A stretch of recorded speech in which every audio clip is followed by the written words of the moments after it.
یہ گھڑی محشر کی ہے تو عرصہ محشر میں ہے، پیش کر غافل عمل کوئی اگر دفتر میں ہے۔ اور حدیث میں آتا ہے حاسبوا انفسکم من قبل ان تحاسبوا، محاسبہ کر لو اپنا اس سے پہلے کہ تمہارا محاسبہ اللہ کے کٹہرے میں کھڑے ہو کر کیا جائے۔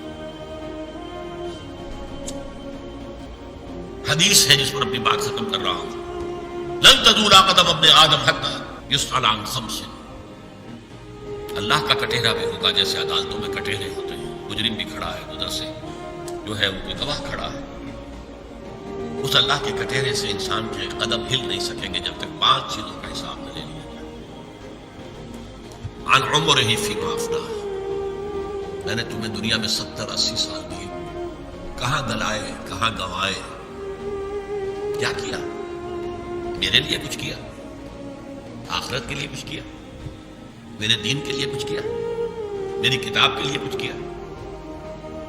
وان شبابہ فیما ابلاہ، خاص طور پر جوانی کا دور، امنگوں کا دور، ولولوں کا دور، ایمبیشنز کا دور، وہ جوانی کہاں گلائی تھی؟ حساب دو۔ وان مالہ من این اکتسبہ فیما انفقہ، 2 سوال زندگی، پہلے پوری زندگی پھر خاص جوانی، پھر 2 سوال مال، کہاں سے کمایا تھا، حلال سے یا حرام سے، کہاں خرچ کیا تھا، نیکی میں یا عیاشیوں میں، بدماشیوں میں، علل و تلل میں، دولت کا اظہار، کوٹھی بقائے دور بنی ہوئی ہے، بیٹی کی شادی ہے، جبکہ ملک میں بجلی کا بحران ہے۔